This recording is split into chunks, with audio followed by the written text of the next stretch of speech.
मैं बहुत दिन बाद आपके समक्ष वीडियो लेकर प्रस्तुत हो रहा हूँ। जैसा कि आपको पता होगा पहले से ही मैं ये भूमिका बांध के कि ये मेरे चैनल पर आएंगे तो यह देखेंगे तो मैं इसके विषय में यह बताऊंगा तो इसमें यह चीज़ होगा, यानी पहले से ही इतनी भूमिका बांध देते हैं कि आधा वीडियो तो भूमिका में ही चला जाता है। फिर बाद में कोई एक चीज़ बता देते हैं, बस उसमें सारा काम समाप्त हो जाता है, वीडियो लंबा हो जाता है। तो मैं ये भूमिका बांधे बगैर बता रहा हूँ कि ये नवरात्रि नवरात्रि में हो है क्या। यह एक शक्ति का पुंज जो एक छोटे समय में उपस्थित होता है और फिर बढ़ता बढ़ता चला जाता है और यह एक लंबी अवधि तक ये बना रहता है। छोटे समय में ये मिलने वाला हमको ये अवसर बहुत लंबे समय तक के लिए प्रभावशाली हो जाता है। कुछ काल का प्रभाव कहिए, अपनी बौद्धिक क्षमता का प्रभाव कहिए, या जो भी कह लीजिए, भाग्य कह लीजिए, या कलिकाल का प्रभाव कह लीजिए, कि हम लोग इन सारे अवसरों को अपनी अज्ञानता से या तो जानते नहीं, या हम किसी को बताते नहीं, या किसी को आज इतना मौका ही नहीं है जो इस विषय पर सोच सके। वह भौतिक गतिविधियों जैसे किराने की परचून की दुकान पर होता है कि चट पैसा दो ले लो कोई सामान, बस वही चीज़ रह गया है कि तत्काल वाले जो भौतिक रूप के दृश्य हैं उसी में लोग फंसे हुए। खैर, मैं मूल बात पर आता हूँ। प्रत्येक 6 महीने पर शक्ति का पुंज उपस्थित होता है, वह नवरात्रि के रूप में। एक मधुमास में और एक शरद ऋतु में, शारदीय नवरात्रि। यह जो है अभी आपकी मधुमास की चैत्र मास की नवरात्रि, तो इसका कुछ विधान है उपस्थित होना और इसके विषय में जानना और उसको प्राप्त करना। मैं पिछले दिनों इतना व्यस्त हो गया था कि लोगों की बहुत सारी समस्याएं, बहुत सारे पूजा पाठ और यंत्र बनाने में दूर दूर से लोग आते चले गए और फिर मैं वीडियो के लिए उपस्थित नहीं हो सका। और इस नवरात्रि में तो खैर इतना सब पूजा और निर्माण कार्य मिल गया है कि उसी में भी बहुत दिन तक व्यस्त रहना पड़ेगा। किंतु आज ढेर सारे लोगों की बातें आ गई। बातें क्यों आ गई? देखिए, सबसे बड़ी बात क्या है, यदि किसी को किसी भी उपाय निदान पूजा से लाभ होगा तो वह 10 व्यक्तियों तक पहुंचाएगा कि मैंने यह किया, या इस पंडित के पास जाइए, यह बहुत अच्छा है, जानकार है और अच्छी उपाय बताता है। तो यह जो है क्या है कि अब ये एक तरह से ये वो व्यक्ति अपने आप प्रचार कर देता है। इस कारण से अब ये समझ लीजिए कि मैं और क्या कहूँ, कम से कम 13,000 से ज़्यादा ऐसे लोग आ गए, या 14,000, मुझे इतना याद नहीं है, कि उनका पूजा कराना, उनको यंत्र देना, कुछ न कवच देना, ये लगा रहा। क्यों? क्योंकि इनको इससे लाभ हुआ है और इनकी समस्याओं का निदान हुआ है। तो इसलिए लोग भीड़ उपस्थित होती चली गई। नवरात्रि में चूँकि मैं बता चुका हूँ कि भाई व्यस्त रहूँगा, इसलिए ज़्यादा लोगों के साथ में बैठ नहीं पाऊँगा, ना कुछ बता पाऊँगा, इसलिए भीड़ कम हुई है। अस्तु, मैं मुख्य विषय पर आता हूँ। ये नवरात्रि जो पीछे 9 अप्रैल जो गया है, मंगलवार के दिन से ये प्रारंभ हुआ। मंगलवार के दिन, मैं इसके विशेष लक्षण बता रहा हूँ। मंगलवार के दिन मीन लग्न का उदय हुआ प्रातः काल। उदय के समय में मीन लग्न में राहु के साथ सूर्य और शुक्र थे। बुध बाद में इनके साथ आया है, क्यों? मेष राशि से मीन राशि में, क्योंकि वक्री था, बुध वक्री था। ध्यान दीजिएगा ग्रहों की स्थिति के कारण, जिससे कि देवी का या शक्ति का उदय और अस्तित्व बनता है। मंगल और शनि कुंभ में, यानी मीन से पीछे, सूर्य शुक्र राहु से पीछे, मंगल और शनि कुंभ में, और बुध, गुरु और चंद्रमा मेष राशि में। ध्यान दीजिएगा, बुध, चंद्रमा और गुरु, बुध, चंद्र, गुरु, ये मेष राशि में, मीन से एक राशि आगे। तो इस प्रकार से जब सूर्य का उदय हो रहा है या मीन लग्न का उदय हो रहा है तो उसमें सूर्य राहु के साथ है, कुंभ में मंगल शनि के साथ है,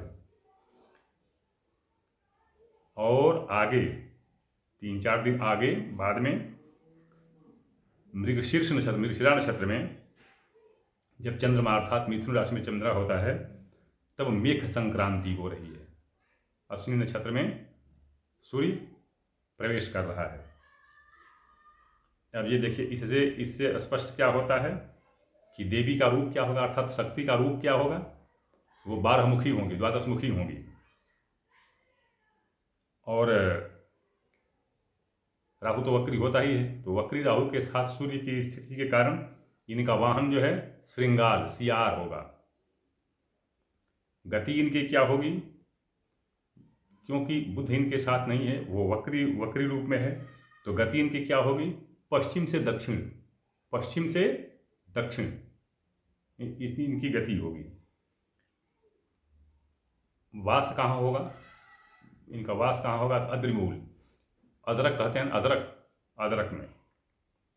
शस्त्र क्या होगा इनका, निर्घात्री शस्त्र है इनका, निर्घात्री होगा। और अवरोध, ये क्या चीज़ ऐसा होगा जो मतलब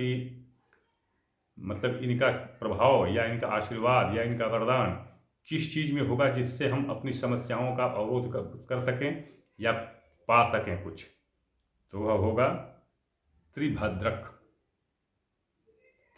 अब ये नाम याद रखिए, मैं आपको आगे बता रहा हूँ। शक्ति बहुत विचित्र चीज और बहुत प्रचंड चीज होती है।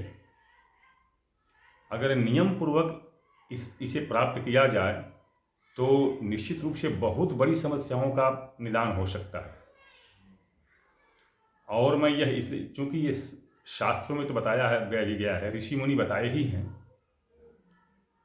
ग्रंथों में इसका बहुत आपको उल्लेख मिलेगा, किंतु यह मेरा अपना अनुभव, कम से कम 40 साल का अनुभव रहा है कि इससे लोग लाभान्वित हुए हैं और बहुत अच्छी तरह लाभान्वित हुए हैं, बहुत अच्छी तरह से। इसी का परिणाम है क्या मेरे पास लोग आते हैं, हजारों की संख्या में आते हैं। क्योंकि ये भी थोड़ा सा, मैं अभी पीछे आपको बताया था कि मैं ऐसे ही कुछ चीज़ों को एकत्र करने के लिए ये नासिक का तपोवन से लेकर के और ये घूमता रहा मैं, मतलब पूरा महाराष्ट्र से लेकर के और तेलंगाना लेकर के यही जो है अपना सह्याद्री पर्वत पर घूमता रहा, सब इकट्ठा करता, मतलब इसी में लगा रहा। परिणाम स्वरूप क्या होता है, देखिए, मैं सबसे बड़ी बात क्या है कि इकट्ठा करता हूँ, बनाता हूँ, देता हूँ, और मैं अपनी मजदूरी ही कहूँगा। वो समय गया जब दक्षिणा और वो क्या क्या कहते थे, मैं मजदूरी कहूँगा, अपना पारिश्रमिक कहूँगा, लेता हूँ और देता हूँ, इसमें कोई संदेह नहीं। जो लोग मेरे घर आए होंगे उनको पता भी होगा कि एक बहुत ही अच्छा मंदिर, देवी मंदिर, बहुत ही अच्छा मंदिर मैंने बनवा रखा है, और खर्च चलाता हूँ, मैं किसी से मांगता नहीं, और न कोई उसमें दान पेटी है और न कोई दान, कुछ नहीं, मैं अपना चलाता हूँ। मुझे पेंशन भी मान लीजिए 1 लाख रुपए मिल जाती है, भारत सरकार की तरफ से चलती है। तो अस्तु ये सब वर्णन करने से मतलब नहीं है, तात्पर्य ये कहने का है कि लोग लाभान्वित होते हैं तब आते हैं, लोगों को जब लाभ होता है तब आते हैं। अभी क्या है कि ग्रहों की स्थिति देख लीजिए, मैं बता दूं आपको कि वृष, मिथुन, कर्क, सिंह, तुला, वृश्चिक, धनु और मकर राशि ग्रह विहीन है, इनमें कोई ग्रह नहीं है। 3 ग्रह मीन राशि में, 2 ग्रह कुंभ राशि में, 3 ग्रह मेष राशि में और केतु 1 राशि अर्थात कन्या में, इसी में सारे ग्रह एकत्र हो गए हैं। ध्यान देना चाहिए आपको कि उस दिन लग्न उदय हो रही है मीन, और जगत का लग्न क्या है, धनु।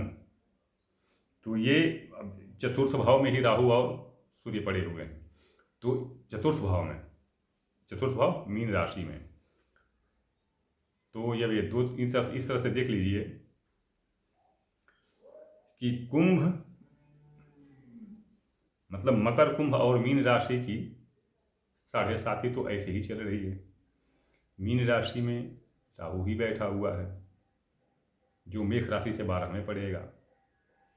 तो इन राशियों को मैं इसलिए बता रहा हूँ कि इन राशियों को विशेष रूप से इसका ध्यान देना होगा। विशेष रूप से देखिए, हर राशि वाले लोग लाभ उठा सकते हैं। प्रत्येक राशि वालों के लिए कुछ न कुछ समस्या, कुछ न कुछ अवरोध, कुछ न कुछ कष्ट, हानि है ही। तो वो सब लोग तो उठाएंगे ही इसका लाभ। विशेष रूप से कौन कौन कौन राशि वाले? मकर, कुंभ, मीन, मेष और कन्या। मकर, कुंभ, मीन, मेष और कन्या। इसके अलावा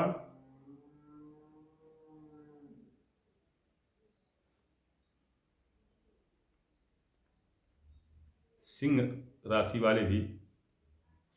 वाले भी इससे लाभ उठा सकते हैं। करना क्या है?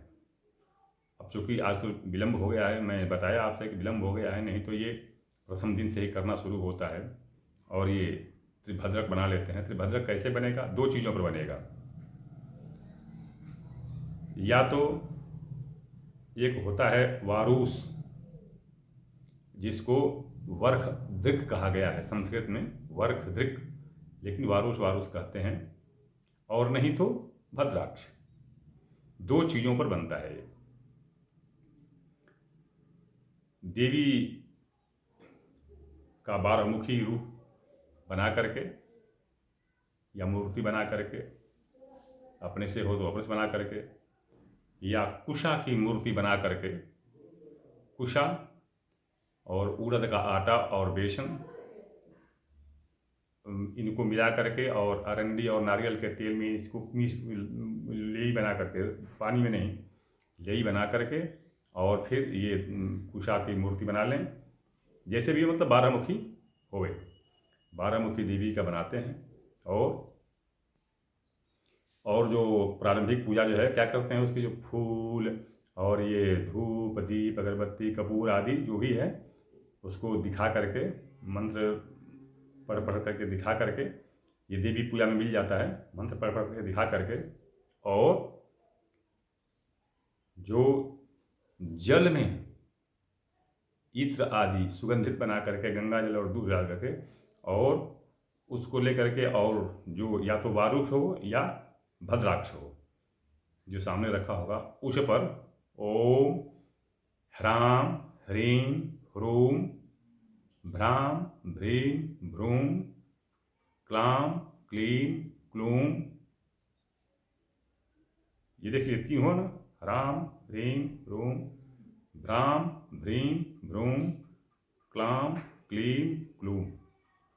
9, ये 9 ओम के बाद ये 9 का उच्चारण करेंगे। उसके बाद भ्रीकुंड्यई, भ्रीकुंड्यई 12 मुखी देवी सिद्ध्यर्थ्यै प्रसीदर्थ्यै तच्छीरम स्वाहा। तच्छीरम, तत् तत् नहीं, तच्छीरम, तच्छीरम स्वाहा, इतना पढ़ करके, और उस भद्राक्ष पर या वारुक्ष पर वो कुशा के माध्यम से उस जल को डालते हैं, जो सुगंधित बताया, उस जल को डालते जाते हैं। ध्यान दीजिएगा, रौप्य भस्म, वज्र भस्म और वैक्रांत, 3, वज्र भस्म, रौप्य भस्म और वैक्रांत भस्म, इन तीनों को उस जल में जो डालते हैं उसमें मिला होना चाहिए, उस जल में। और ये मंत्र पढ़ करके, ह्राम ह्रीं ह्रूम जो बताया, पढ़ करके और उस पर टपकाते जाइए। प्रतिदिन 9 दिन में प्रतिदिन 108 बार यह करना है, उस पर डालना है। और उसके बाद यही 108 बार ये मंत्र पढ़ करके, और अग्नि में आहुति भी देनी है। आहुति किस चीज़ की देनी है? सिर्फ और सिर्फ काले तिल की, कुछ नहीं, उसमें कुछ नहीं, सिर्फ और सिर्फ काले तिल की। प्रतिदिन 108 बार इसकी आहुति देनी है। 9वें दिन वह क्रियाशील हो जाता है, जो भद्राक्ष हो या वारुष हो, क्रियाशील हो जाता है।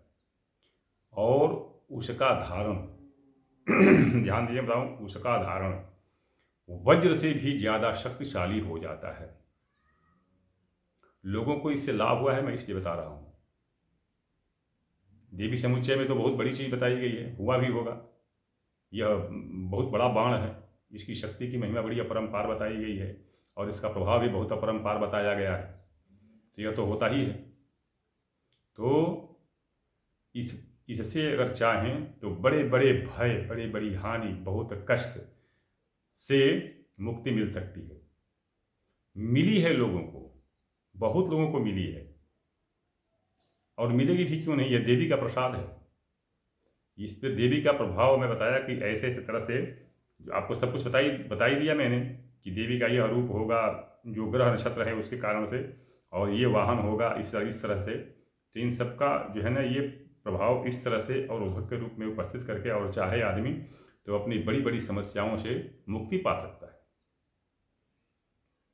अब चूँकि जो लोग मेरे साथ आए थे साथ में पहले, और जिनको बताया वो लोग किए होंगे, कर रहे होंगे, कुछ लोग मुझे दिए हैं करने के लिए, उनका मैं कर रहा हूँ, और आकर के अपना ले जाएंगे, या जैसे भी होगा वो अपना ले लेंगे। यह मैं इसलिए बताया कि आगे भी लोग ध्यान रखेंगे। विविध कष्टों से मुक्ति पाने का यह बहुत बड़ा विधान है। हर वर्ष कुछ न कुछ विशेषता लिए हुए देवी की शक्ति उपस्थित होती है, हमको बताती है कि भाई ऐसा करो, लेकिन हम अज्ञानतावश, अपनी मूर्खतावश या अपनी हठवादितावश, पूर्वाग्रहवश हम नहीं कर पाते हैं, नहीं समझ पाते हैं, या इसको उपेक्षित कर देते हैं। प्रभाव हम उसका परिणाम क्या होता है, हम खुद भुगतते हैं। बहुत से लोगों का आग्रह हुआ था, इसलिए मैंने इसका विश्लेषण आपके समक्ष रख दिया। आगे आने वाले समय में जब ऐसी स्थिति होती है तो आप स्वयं इसका लाभ उठा सकते हैं और देवी माँ का आप आशीर्वाद प्राप्त कर सकते हैं। हर समय हर चीज़ नहीं मिलती है, यह बहुत ही कभी समय ऐसा आता है जब लोगों को ऐसी ऐसी चीज़ें मिलती हैं। मैं जैसा कि मैं बताता हूँ, हर वीडियो में बताता हूँ कि किसी भी समस्या को अगर आप पूछते हैं तो मेरे व्हाट्सएप पर पूछिए, फ़ोन मत कीजिए, व्हाट्सएप पर पूछिए। अपने समय से, जब समय लगेगा तो मैं उसका उत्तर दूंगा। लेकिन ये टीवी पर जो तत्काल जो फ़ोन करते हैं और पंडित जी बता देते हैं फला देश, वो मुझे न आता है, न करता हूँ, न जानता हूँ, मुझे उसे नहीं लेना देना है। मैं अपने समय से उसकी गणना करके फिर बताता हूँ। तो इसलिए व्हाट्सएप पर आप मुझे संदेश दे दीजिए। मेरा व्हाट्सएप नंबर है 9889649352। इस पर अपनी विद्वता मत दिखाइए। अगर कोई जानता है तो विद्वता मत दिखाइए, शास्त्रार्थ मत कीजिए। मैं न शास्त्री हूँ, न आचार्य हूँ, न पंडित हूँ, न गुरु जी हूँ, न स्वामी जी हूँ। मैं नहीं, मैं सीधा सीधा फौजी हूँ, घर पर रहता हूँ और अपना काम करता हूँ। मुझे शास्त्रार्थ नहीं करना है, शास्त्रार्थ मुझसे कोई ना करे।